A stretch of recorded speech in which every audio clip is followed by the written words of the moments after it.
Good evening, everybody. This is Fabian with I Wish I Understood, and this is my good friend Guillermo Miller. And today, I wish I understood crypto. Because, I don't know a damn thing about crypto. Don't mess with it. It has a whole lot of things in my mind that make me iffy.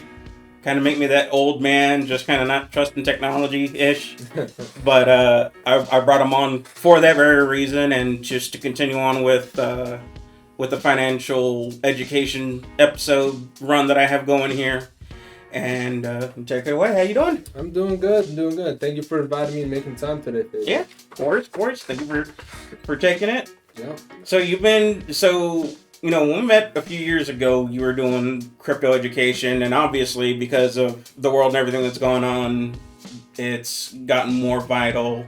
Yes. It's expanded more. There's been a whole lot of change. Some of them even seem like events, like Dogecoin when that happened, and all that other shit. Like, explain the basics real quick, because like the literal basics, like to a fifth grade. Like, all right. Well, explain it like I'm 5. Basics, real basics. Everything happens because of the blockchain technology. Okay. The blockchain technology is your infrastructure. It's like the railroad tracks. And like Bitcoin, NFTs, the metaverse, all these buzzwords that you're hearing are the train on top of those tracks. Okay. So another way to look at it is it's a value of exchange as well. If I have some value in my wallet, I can send it to you without any type of middleman needed. So now it's also a peer-to-peer way to exchange value. And then because the ledger in the blockchain, it records all the transactions, is able to verify all the transactions to make sure that no one's double spending money, if that makes sense. So what is a blockchain? It's a ledger, it's a network, and a database. Okay. So it is some sort of anchor to this whole thing. Yes. I look at it like this. The IRS integrated blockchain technology back in 2016. This is a tool to help them record information, capture it, and organize it in a much more efficient way. Okay. That's basically what it is. Okay. Well, wasn't one of the very first perks about crypto that it's off the books, that it doesn't have any trace to it? Wasn't it primarily used by like Silk Road and all that way back in the day? Yes, back in the day when it was less sophisticated, yes, it was primarily used. But even like the Silk Road and all those, those bad places, they stopped using Bitcoin, I'd say right before the institutional takeover around 2017, 2018. Yeah. So now they use a different form, their own proprietary currency. I won't say it on, but they have their own way to, go around the system. But it's still all crypto. It's still all crypto because it's all blockchain based. But there's private blockchains, public blockchains. There's ways to mask certain transactions. There's a whole new way to look at this because this is so cross-disciplinary. It's a little bit of cybersecurity. It's a little bit of psychology as well. So, but, one of the other things that I was, always hesitant about was just seeing its everyday use, the practicality of it. Like, how difficult would it be to use crypto to go buy a Big Mac? Well, nowadays, not that hard because now you actually have platforms tied to like an app and of course, or a debit card. Something about food, right? Right, no, yeah, man. Oh. we mentioned Russia earlier. We've been talking to me and catching up for a little bit, but yeah. Yeah, man, but now I know that it says Visa or MasterCard swipe, they get paid in Bitcoin. So it's that simple now. You can link a Visa or MasterCard directly to Bitcoin? Yeah, over the years, MasterCard and Visa have been really at an arms race, so to speak, to make payment processors available for everyday people. So now that, anywhere that accepts Visa or MasterCard on that payment network, swipe, they got paid in crypto. Oh, that's interesting. Yeah, so it makes it that, who can swipe a debit card now to go pay for stuff? Everybody. Yeah. We've been doing that for years. Yeah, I've been doing it for years. Yeah. But it's just interesting that this whole data, this digital-only currency has gotten that, because, you don't see it on ATMs, you don't see it, I definitely didn't know this. Well, in San Antonio. Like I said, I didn't know much, but that's pretty basic. That's too basic to miss. One other thing you mentioned, there are crypto ATMs now in San Antonio. Really? San Antonio's got about 30 now. I'd say in 2016 there was like 3. So it tells you how much they came up in just a short amount of time. Mm-hmm. But some of the most you can find them at like corner stores or like anywhere that's in a high traffic area, because that's where they want to find it. So how? I mean, how do I put this? How is your personal your personal crypto kept in account? It's through some sort of wallet, right? Correct. So that's where who owns the private key? That's the biggest question in the game, because who owns the asset is who owns the private key. So if you're brand new to crypto, like people typically get like a Coinbase account, and they've been around the longest. They also have like the agreements with the Bank Secrecy Act, so they're a vetted player. So it's easy for people to get onto a platform where you can connect your bank account or your debit card and just purchase it that way. It's really easy. Yeah.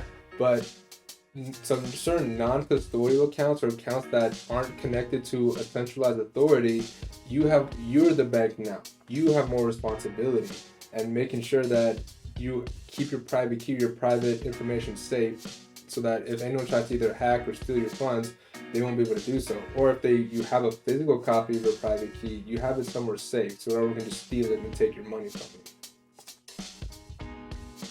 So your crypto on a hard drive, just safe and secure on a hard drive? You can have it on a hard drive. You can have it on what's known as cold storage. Let me show you what my example for that. Yeah.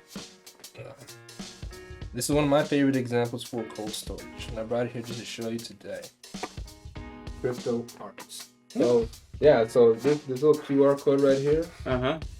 This is essentially gonna be a vault for you, because can you hack into a piece of paper? No. So Not exactly.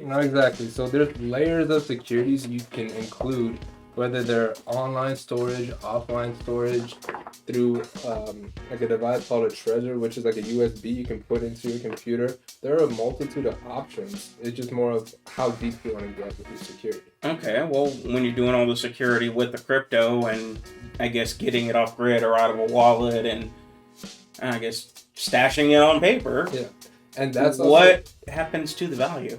The value stays the same, because there's always going to be fluctuation in the market. I mean, taking it offline or not, the market's going to move. Crypto never sleeps. Yeah. And the one thing that people have, I guess, trouble with, this is like a fundamental skill, it's transferring between platforms. Like, one of my students, like, no matter, even if you have millions in the bank, the fundamental skill of transferring from, let's say, your Coinbase wallet into an Exodus wallet, some people don't have those basic skills. They need to have like a simple walkthrough. So that's where I focus on teaching those skills, so that way you have that confidence of, I have funds here. It now can be as simple as online banking or just putting money from one pocket to another. So that's what I do. Yeah. Cool. Okay.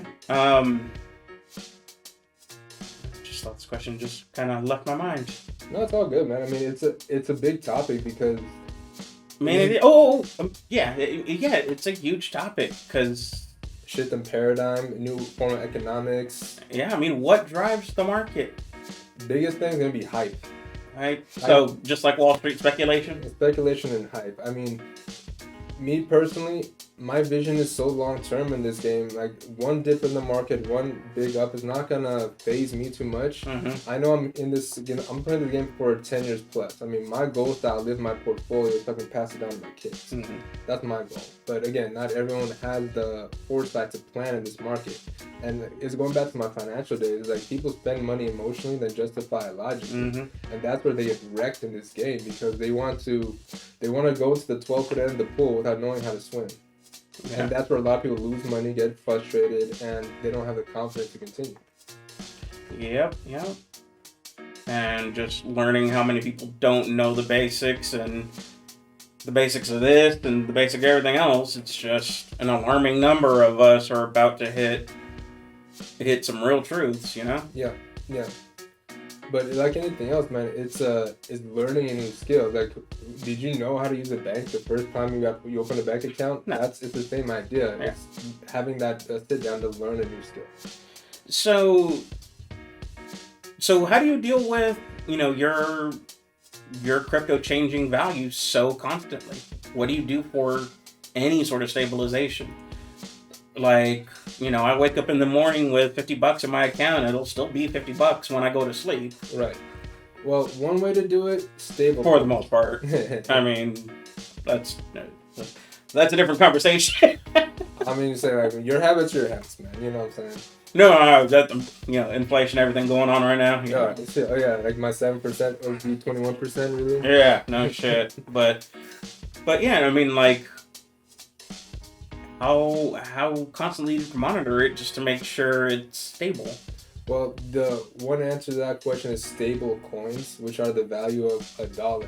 So all the G7 nations have a version of their country's currency. There's the US dollar coin, the Great British Pound is a digital version, the China Yuan, and all these nations already are putting that into place to where, again, they can monitor and control that specific digital dollar. Mm-hmm. But stable coins in general, they've been around for a while. So let's say, like you said, if my $50 turns into $100, let me shift 50 back into a stable coin. And I still hold on to that, and it's still in digital currency form, digital asset form.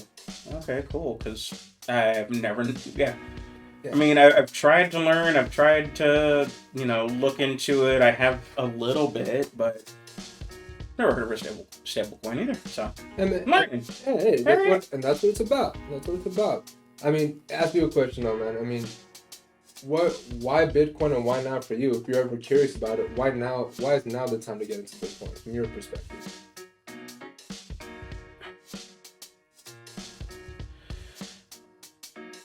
Really, because there's just way too much going on with the current the current form of economy that we have now. Okay.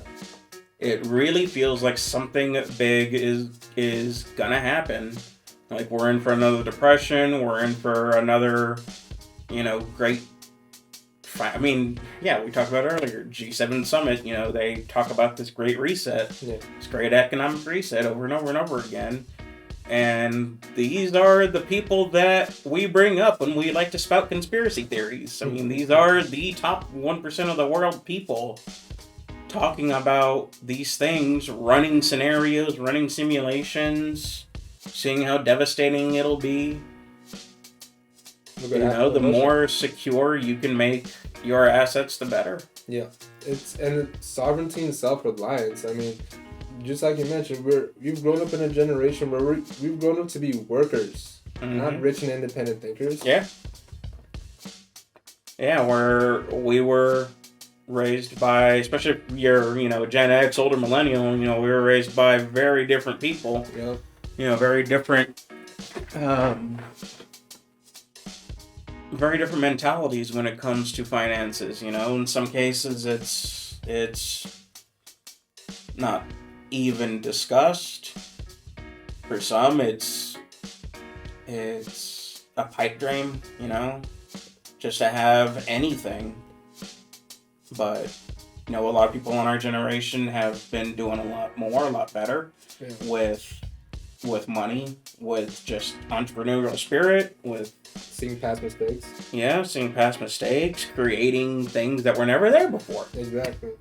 Like how I grew up, man, like with my, I guess, introduction to finance, both my parents, were immigrants, you know what I'm saying? Once they came over from Europe, their primary focus was get a good job, become educated, get a white-collar job. So that was instilled in me, and like most, anyone coming over from overseas is, you come here, you get a good job, you go to school. And that was impressed upon me.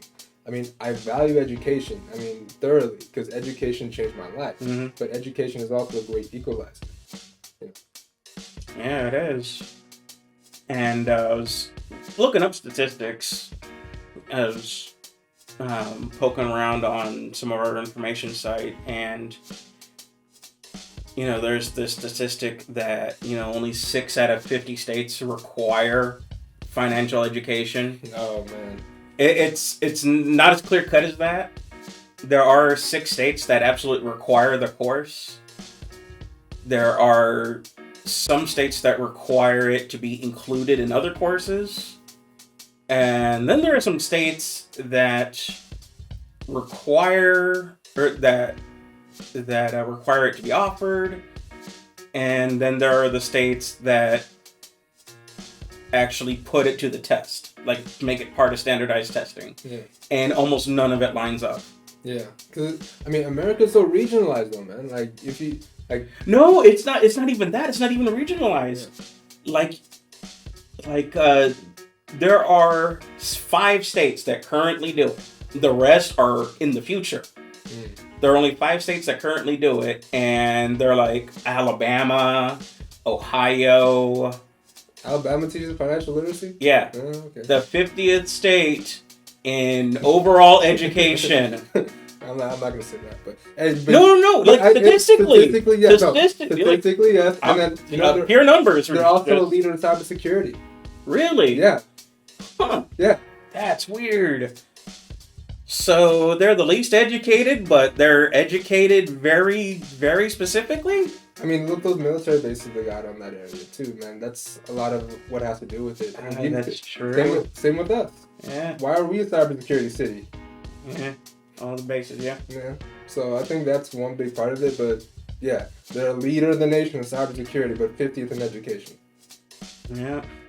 Man, no disrespect to people from that state, though. No, I was just surprised. Like, I opened up the site, I was opening up the statistic, and, I was expecting to see, I was like, okay, like New York, obviously. No, New York's not on the list at all. Huh. Not required, not integrated, not test. No, it's just not there. Huh. Texas requires that it be offered. Yeah. But no, it was just really surprising on that stat alone, let alone everything else on people's just savings, finances, cash flow. And moving forward, like now that we're trying to change our, education system with everything, like how do you think the next generation is going to get taught finance now that we have cryptocurrency, digital assets, this whole new way of, economic system? How are we going to educate, the future here? Well, and I think that's our generation's job is just because I don't see them having any sort of self-restraint whatsoever. Because everything's nonstop. I mean, we were born in the 1900s. That's a whole other era. Yeah, we're born in an entirely different century. Yeah. But I mean, everything they've grown up in an era where everything changes every 5 minutes. Yeah. A new news story, a new video, a new trend, a new celebrity to hate, a new movement, new activism, new thing to get mad over every 5 minutes. Yeah. Thinking about the future ain't gonna happen. True. It's. I mean, this generation is all about hype, all about catching your 15 minutes of fame on TikTok, trying to be the next. Yeah. Insert that dude here. I think the last ones were those ugly white boys covered in tattoos with wannabe afros. Yeah, that was hilarious. I have no idea who they are. I just saw them show up on Facebook. Just people I should know. I don't know. It's just again like that. That's what is being chased right now. Yeah. We need to grab them and say, hey, we didn't learn this shit. We wish we did. Let's take that 15 minutes of fame and make it something worth it. Yeah. Just like you mentioned, capitalizing on the youth, telling them how you're going to make this a tool for your life instead of just something that's draining your attention. Mm-hmm. You know what I'm saying? Because everyone can just post information or just post some type of content, but what's it relevant for? Not saying there needs to be a purpose for everything, I may not understand everything that's coming out there, but how is it constructed? That's what a lot of people or at least kids nowadays are just going to be using social media blindly for, is blind purposes. Yeah. But even on TikTok, I'll see some educational stuff about crypto, but it's mainly just investment advice. Yeah. But not so much, hey, this is a secret that the wealth elite use. That you have to research and talk to on your own. I mean, it took me years to get to this level of knowledge, but I gladly teach people, but it's more about that individual level because everyone's needs are different. Yeah, and I've on the other end, on the paper money end, I've had years of education. I'm just now targeting it, but You know, this is an entirely different world that, you know, our generation built. Yeah. So thank you Absolutely. for all of that. So what's going on in crypto right now? Because I mean, we kind of just talked about the history, and I've been trying to poke holes at it, but because I've never gotten to ask these questions. No, yeah. You know, it's just bugging me as much as realizing how fucking ragged I look, fucking shorts and shit, and you got nice jeans. I've been in this office all damn day. Hey man, I've been in classes. I've been in no, I don't care. You're hanging back, man. You're at home. What am I I gotta put the video out because you put that nice, you know, crypto thing. So I'll show you some other stuff that's in here too. You might, but, you know, that's later. So I have to put the video out so they can see and scan the QR code and rob you. Hell, good luck. There ain't nothing on there. Oh, and here's a little bit of crypto history, by the way. Let's show them that. It's a hardware device. It's Ledger. One of the very first ones to come out. First generation. So I'm going to hold on to that, let it appreciate its value, then I'm going to resell it. Huh. Yes. What is this? And I'll show you more of what cold storage devices you can use. But to say where we are now in crypto, I mean, America-wise or international-wise, because that's, you know, that's another chapter. At least America-wise with us, their current administration is all for it and trying to make us a leader, quote unquote, in the industry. Well, okay, yeah, let's talk about that. Because current events, I did notice, what was it, last week or something, executive order was signed to strengthen the U.S. coin, but there was also immediately some paragraphs in there about regulations. Of course. But going back to that G7 meeting, it's like they have the playbook in place. It's just what factions are going to agree to it. Because right now, there's people that are pushing for, you know, a U.S. digital dollar, and there's people in that same position that are pushing against it. So it's still kind of we're going to be a leader, but we really don't have a solid detailed plan just yet. Yeah. How do you know? I mean, other than Bitcoin, other than Ethereum, I mean, what are the top coins right now? Because there's so damn many of them. Right, like 3,000-4,000 and counting. As far as investment hype wise, like if you're just gonna play like the investment game, a lot of people who are just hopping on board. Hold on, I'm pull up my list and show you. So I'm just like spouting off. But so how do you get past looking at it as an investment game?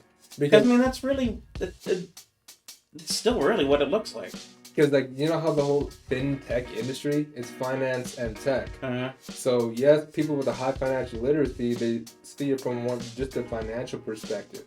But people with more of, like, a tech background, I see it as a tech adoption and integration. Because if you look at it from tech adoption and integration side, that'll tell me where the economic value is going to keep going. Like, news like... Japan allowing Litecoin to be one of its payment processors. Big deal for the market. Yeah. You know, so it's stuff like that. So I look at like who's adopting it and who's using it as an everyday use. That's a big indicator to me where long-term use and who's gonna keep using it. If it's just like a pump and dump scheme, people say, "Oh, this is gonna shoot to the moon," but the team isn't active on Twitter. There's no solid white paper to understand the technical side. There's no real tangible how this project works. I'm not gonna invest my money in it. Yeah. Me personally, like that's why I always look at how does the project work and who's using it from a tech integration side. If you look at it from both sides, that's when like I see I'm gonna use these 5 coins because I see from their team, their white paper, and how their project's performing and what they're actually doing that this is gonna have some long-term value. And what do you think about the possibility of it being taxed just like any other asset? Hey man, this is America. We don't avoid paying taxes legally. We mitigate paying taxes legally, and there always will be. And they even gave us some loopholes right now. I mean, with the staking rules and the mining rules, so a lot of people are able to mine and stake and be able to mitigate the taxes. Okay. I'm not with these snipes, man. No. Huh? I'm not with these snipes, man. Come on. Well, no, I'm not trying like tax dodging or anything, but like we have all this. You know, we just spent a good chunk talking about how secure it is, how easily movable it is, how, traceable or untraceable it is. Like, how the hell would they introduce a way to tax it? Like, what kind of control would have to be introduced over Bitcoin or over crypto as a whole for them to be able to trace it well enough to tax it? Well, right now, at least with our legal system, the Bitcoin is considered like property and asset, so it does have capital gains tax. So, and then that's part of the self-reporting, which some people do. That you can have tools to help you self-report that information. But as far as tracing transactions, yeah, man, there's a lot of those analytics companies that are based in Europe and Canada that's all they do is monitor transactions for like governments and monitor that. So as far as that's how they're finding out the Silk Road players and find and be able to access that. So yes, there are ways to to find transactions, but it's like you gotta have the IP address. You gotta make sure you're using Z protocol. Those other technical aspects you gotta know about to avoid the law. But even so, do you have the capacity for that at all times? Yeah, no. Yeah, come on. So. I didn't know it was already on capital gains tax. So what are they trying to do? As far as like introduce new taxation to it, because I thought that was going to be a recent thing, or at least a new thing.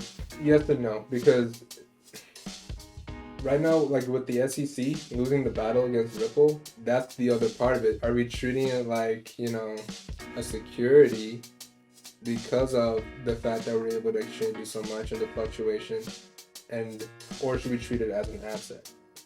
So, and to answer your question, as far as a way to mitigate the capital gains, people will actually put Bitcoin onto a third-party Visa card, debit card, swipe, and anywhere that accepts Visa or MasterCard, you pay sales tax instead of capital gains tax. So that's one way to mitigate your capital gains. Yeah. Again, I'm not know what's this not. I don't avoid taxes. I don't avoid taxes legally. No. No, never preach that. No, I'm not doing that. Don't come after me, IRS. Yeah, well, I mean that's really cool. That's really great. Yeah, and just like you mentioned, there's so many ways to skin the cat now. It's not even funny. And what these technology and this platform does is it puts more leverage in everyday people's hands to get it. But it's just more of who has the literacy and the working knowledge and the confidence to use all this. Not a lot of people. Yeah. I mean, half the country just doesn't know basics of their own household. Yeah. And it's not anybody's fault. We've not taught them out of those things. I mean, when I started focusing on this, I did my own financial assessment.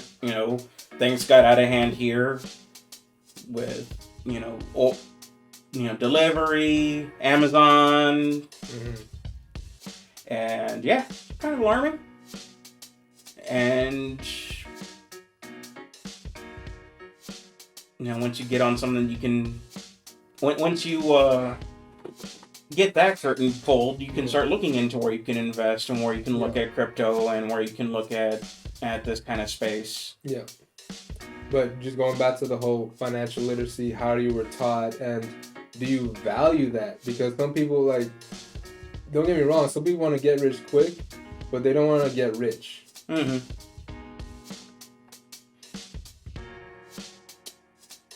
Yeah.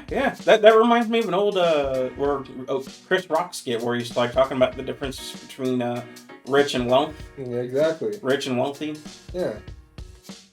Is the white man who signed Shaq's check? Well, exactly. Shaq is rich. Yeah, but the guy who signed check, wealthy. Yeah, it's a different story. Who's writing the check? Yeah. So, look at that. And it's been real interesting to see, what happens during difficult times like these, where the people who have money put their money. Yeah. Oh man, it like you said, man.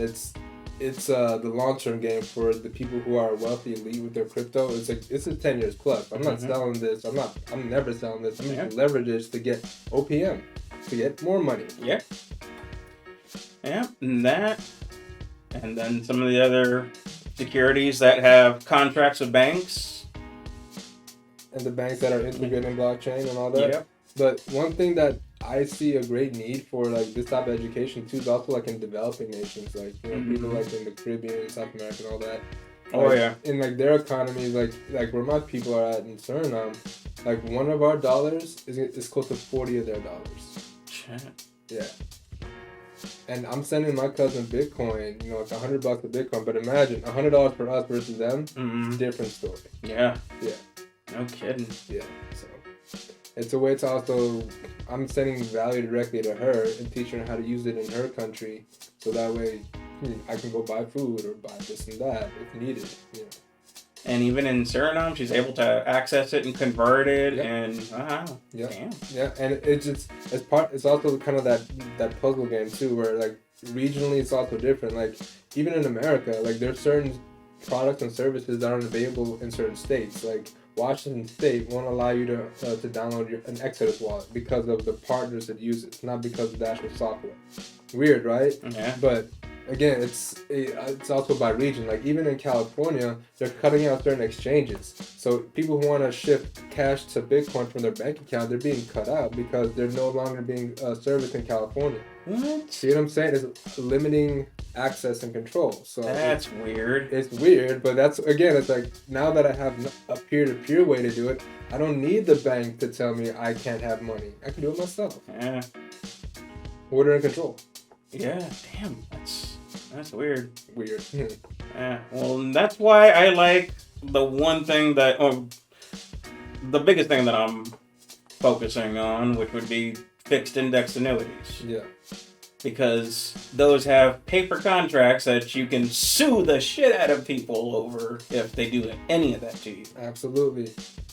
Those are the most secure, or I guess one of the most secure investment, or secure places that people can put their money. Exactly. It's kind of fascinating how those worked before, or how those have helped people, famous people, before crypto existed. Like during the Great Depression, Babe Ruth, one of the more famous ones, had everything. He went in, went out, just richer than average, because he tied it up all in annuities. Agreements and contracts. Huh? Agreements and contracts. Agreements and contracts. Yep. Will keep you rich. Yep. I mean, and that's, you know, like this is America. It's not necessarily the country, it's a business. Yeah. That's true. An unfortunate thing. Yeah. It is what it is. So. Yeah. If only. Yeah, man. Nah, man, but what other crypto talks do you foresee in the future that can add value? Because I would love to continue on and add any specific questions either you or your audience may have about this industry or this topic. Well, I think just more of an ongoing discussion, because it's always an ever-changing world. Yeah. You know, a couple of years ago, a lot of these things that you're telling me about now definitely didn't exist. I ain't that stupid. We all get but you know, especially with so much going on in the world, you know, everything is just so unknown. With all, I mean, yeah, I say I mean a lot, man. I gotta stop stuttering. It's all good.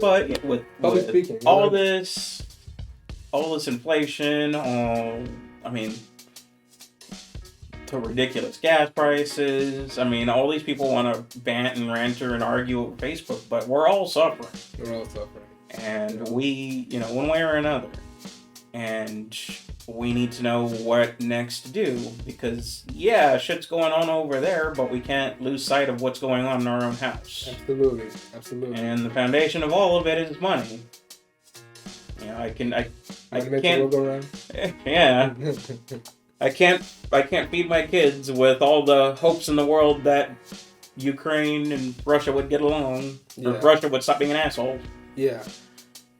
But yeah, I need to make sure that the basics are covered. About to say here. It's like my lady wants a ring, but those diamonds ain't free, right? Like I might go on a plane here to go get it, right? Yeah. No. But no, thank you very much. I mean, I have no idea how long this episode's been, but it's been a great. It's only been 35 minutes. I don't know, Jay, it's short and sweet, but I mean, it's just the start of many, right? Yeah. Well, yeah. No, this is great. I mean, what haven't we gotten into that should be talked about in the beginning? Like, what does somebody need to consider before really entering the crypto space? Something they should really consider is understanding fundamentals.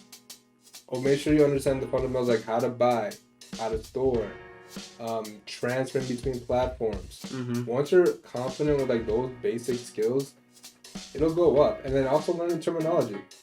Spend some time to learn some terminology, Investopedia. There's all great a bunch of platforms out there, but if you have a basic sense of what your investment style is or what you want to get out of what you put into it, it'll be easier to discern between all this hype and fear and everything like that. Okay. Well, how many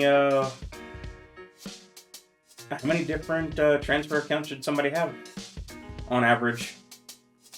Personal, if it's like personal use, I'd say like start with at least 3 platforms, like one for a mobile phone, something on like a laptop or computer, and then start with a cold storage. That way you get an example of all 3, and you learn, why a mobile wallet or a hot wallet is different than something that's cold storage, because a hot wallet is always tied to the internet, so it's a higher risk of getting hacked. And then cold storage, because you have the option to either put it online on your computer or remove it offline, or a paper wallet like you just saw in my crypto one. So it's learning how to keep yourself afloat and then building on top of that knowledge. Yeah. So how are people? Okay, so this new economy and people are using it for the tech aspect. A lot of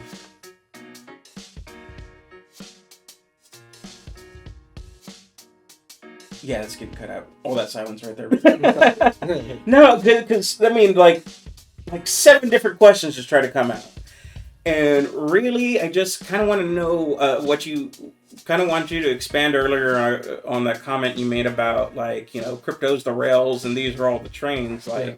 What do you mean by that? Metaverse and NFTs. NFTs. That's so. Yeah, non-fungible token. So there's only one of them. That's basically there's only one non-fungible token, and you are the sole owner. But NFTs, as far as everyone's saying this paperless society is coming. I mean, yeah, but NFTs are at the forefront of being an option for that, because NFTs can also show ownership of an asset, right? But now, if you apply an NFT to, let's say, real estate, right? The NFT is the deed to the house. I can now see on the blockchain who owns this asset, the value of this asset, and then if it needs to be exchanged, there's only a 1-to-1 deed. So you exchange that NFT to me, it's documented that you gave me this property, and it's already recorded. So that's where a lot of this is going, is ownership, recording information, and being verified. So NFTs are at that forefront. So yeah, they're coming. But there's already plenty of documentation to record a lot of that stuff. Yeah, but now, I don't need to have 5 middlemen to record that transaction. It's all done on one platform. So I can cut out a title company, escrow, all these other ancillary services, and just keep it all on one platform. So that's where it's headed to. I mean, we probably did a bad example with a house, because that's a lot of moving pieces. It is, but it's where it's going. Because right now you think collectibles and art are just the tip of the iceberg for NFTs? Nah, man. That's just for kids. And don't get me wrong, man. People are making millions of dollars and doing their tax evasion. That's nice. And that's nice. But the real name of the game is when you start applying NFTs to real estate and other critical industries, that's where it's going to start taking off. And we're going to start seeing that in a couple of years more. That sounds like it should be a whole episode on its own. And it is. So we'll talk about that, because, as far as, you mentioned, shifting economies, it's at the forefront. Yeah, because NFTs, I mean, crypto barely made sense. NFTs make absolutely no fucking sense to me, because, all I've heard were, used on collectibles, used on art, used on music, and it makes absolutely no sense. Well, if you look at it from, again, ownership of an asset and royalties and all that, I can't forge this NFT. You are the owner, so anytime that you give out a copy or whatever, you are the sole original owner. You get a royalty of that. And you have platforms like Rarible that help with assigning that ownership and making sure the owner of that item gets a royalty if he decides to sell. So we can talk about that in depth later, but it's a lot of moving pieces that people want to jump into. But just like you mentioned, it's where do I start? You want to get involved in all this great stuff, but if there's no fundamental knowledge, you're gonna get lost real quick. Oh yeah. Yeah, I've been lost for a while now. Exactly 40 minutes. Man, I've been talking gibberish the whole time, man. You telling me? You should tell me, man. No. I've been getting a much better understanding. Good. No, but that's what I do, because like that's what I take pride in that. I take pride in helping people understand just a little bit more, and however they want to go higher in their knowledge, I'll point in the right direction. I'm like Houdini. I'm always working on new secrets or learning something new about this industry so I can pass it along to people I care about. Yeah, well, thank you. Yeah. Thank you, man. Thank you very much for taking the time to come out here and doing this. And yeah, we need to have like an ongoing series update, maybe like once a month. Do this and just kind of update on the crypto space and just keep people informed, grow the audience out, because this shit ain't getting any better anytime soon. Nah, man, and it's like we are headed for one hell of a ride. Yeah, and as more advanced as all this stuff gets, the need for the fundamental just gets more and more, because all this new stuff's getting out, but no one still understands the basics. You know, it's becoming more and more true every day. Oh, terrible quote from George Soros. By 2030, you will own nothing and be happy about it. It's going that way. Amen. And we'll be happy about it if we get in on it early and get in on it correct. Yeah, so that's where the whole ownership aspect really does kind of play in the key here. Yeah. But, man, everyone's got their plan. I'm not gonna say too much conspiracy, theory stuff, but everyone's got their own plan. No, I mean, everyone's got their own plan, but I mean, the writing's on the wall. We're going to see a drastic shift in our world and the way we interact with it on every step. Yeah. And when it comes to ownership of things, NFTs will take over. Digital currency may replace everything. Contracts won't. Contracts will always be around. Yeah, smart contracts. Smart contracts. Index contracts, insurance contracts, and crypto. I mean, that's agreements, exchange. That's where people are going to need to start heading towards, because if we don't have, right now it's definitely more important to be secure than rich or risky or play the stocks or anything. And just the level of security that people think that they have is nothing. And going back to what's that movie with Tyler Durden? Oh yeah, Fight Club. Yeah, remember that Fight Club where it was like the illusion of safety. Mm-hmm. The illusion of safety. It's amazing how many movies have that message and we never listen. It's the illusion of safety. But that's another talk for another day. It is. It is. I've been trying to hammer in people's head. Yeah, probably a little too much.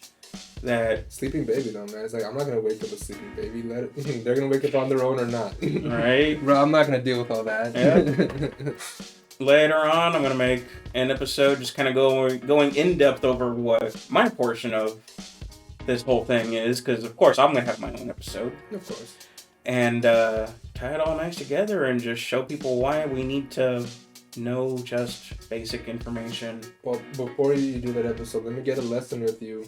I'll show you my fundamentals, all that good stuff, and I'll show you what I show my students, so that way you have a good comprehensive view of what you're getting into, and that way you can make better decisions. Yeah. We'll do another one on that one. We'll set it up to where, we'll do different slides and all that. Just bring, unless it's on your laptop, I don't have to reset all this loveliness. I'm not here showing you my private keys, man. Remember, that's myself, but it's okay. Yeah, we'll do a full studio lesson and have, Because actually set it up to where I can do the whole slides and transitions and everything. I'm not great at it, but it's something. I can do a walkthrough, that way we can show step by step how to set up private key, how to do that. Yeah. That's what I do for a lot of my students, is the step by step walkthrough, because a lot of people need help with that. Yeah. Very cool. Well, thank you very much. It was a pleasure. As always, it's All right. Thank you very much for this. I'm sorry I look so right. I mean, not that I look any better on the normal, but, whatever. Stay tuned for my part, and I think I have one more financial after this. I gotta look it up. There are a couple more people I want to get on the schedule. A couple of more areas that I really want us to get a little more knowledge about. But stay tuned.